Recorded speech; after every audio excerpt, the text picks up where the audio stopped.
Let's see.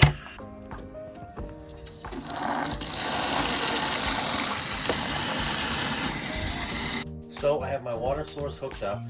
I have a drain bucket under my low point for afterwards. So right now, I'm gonna open up all the valves. We're going camping in about a month, so I'm just leaving what reminisces from the pink antifreeze, the tanks, and it's just gonna stay in the gray water tank until we go camping. But for now, I'm gonna clean out this valve, hit the bathroom, do the shower, the toilet, the sink, and then I have an outdoor shower. Drain all those down to the gray tank, clear out all the low point drains, then go underneath that bunk, switch over the hot water heater from bypass mode. So I'm just doing it on the cold. Get rid of all this, but it's shut now. All right, that's cold. Let's see if there's any difference for hot. Yep, turning pink. So right now in my house, I have an actual a valve. Not one of the fancy ones with a dial, but I bought just a cheap 40 to 60 PSI water valve, and that's on my house to make sure I don't put too much through. All right, that looks nice and clear. All right, next we're gonna do the bathroom sink. That's the hot water side.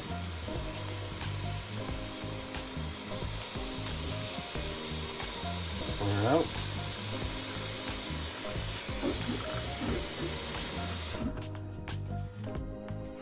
Cold side.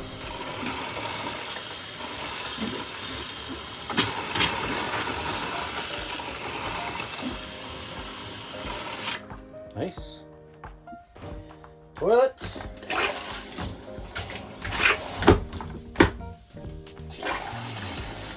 Little air pockets to make it spurt like that.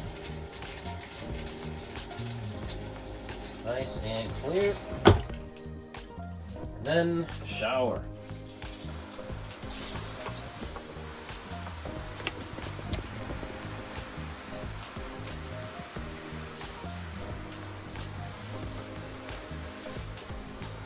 Now this helps when your camper is leveled, so you can get all this crap down the drain.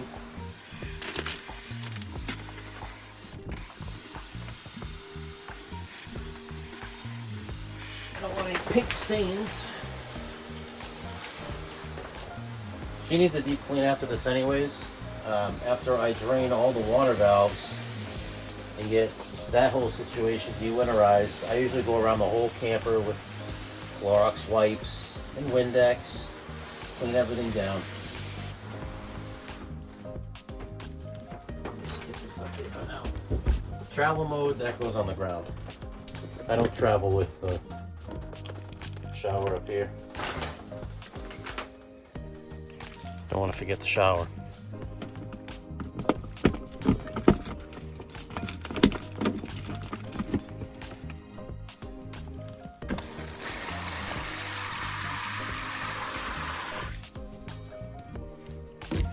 Last but not least,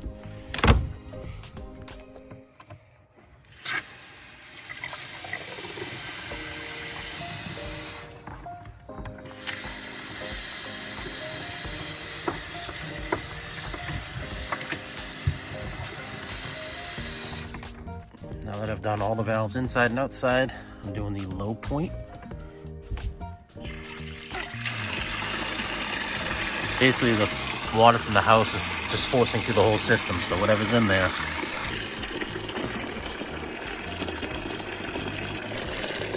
Looks pretty clear. So as you know, you don't want to winterize too early.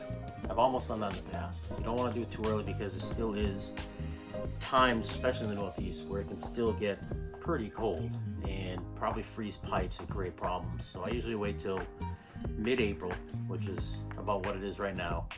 I'll clear out all the water lines, all the antifreeze, because I think they're saying that one night can get to like 35. I'm not really concerned about that. After that, I'm going to go through, clean the whole thing. After it's all cleaned, I'll go up on the roof, check all the seals. If it needs to be touched up or repaired, I'll touch up or repair.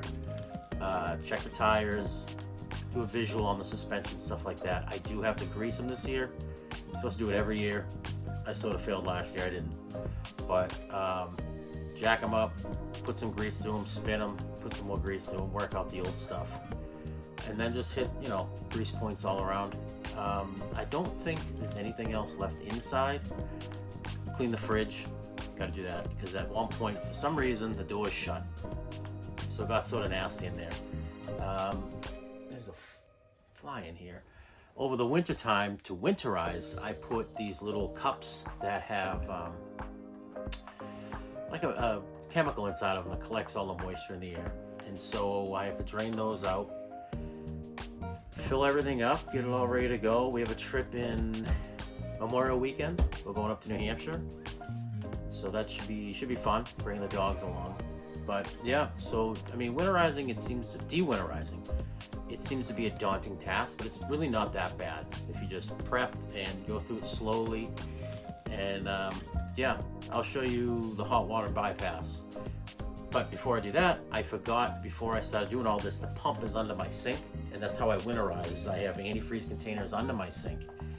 I'll put the hose in there, pump it through the system. Well, the pump was off, but the valve was in the wrong position, so it wasn't clearing out. So make sure you shut that valve so your system, your water system, is coming in through there, or fresh water pump. I always use the house for de-winterizing.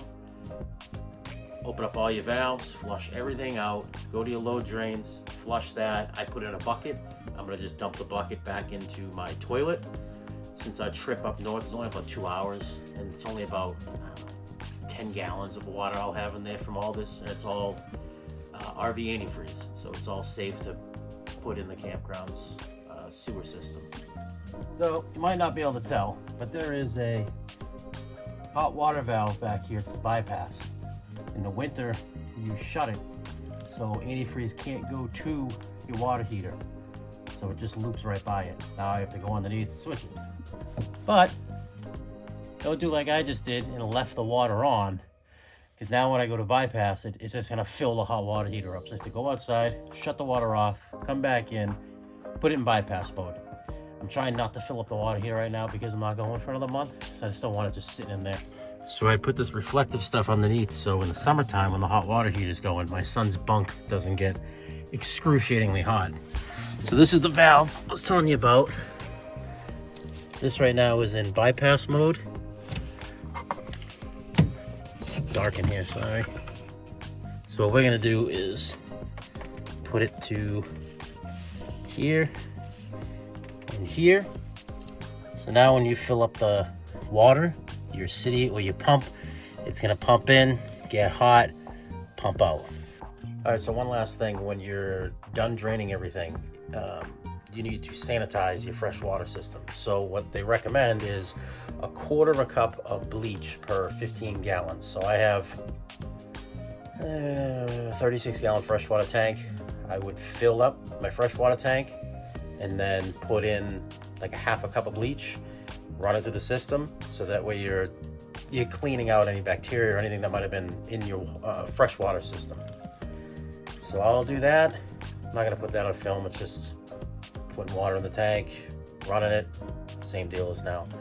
And yeah, just make sure after you do that, you flush it so you don't have this taste of, you know, bleach or whatever.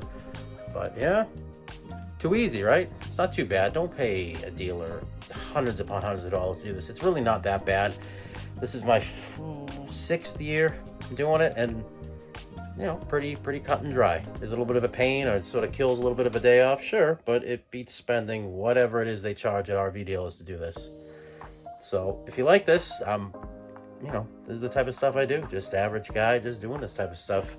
Next, after this, next will be getting that girl ready. I gave it a wash already, but look at that, there's crap already in it. So I gotta get that ready because it's almost time for squid season. And then after squid is tautog and black sea bass, and then the spring run for striper. So yeah, this thing is just needs to be cleaned. Bring in all the bedding, which is already cleaned and sitting in that tote, and get her set up for the camping season.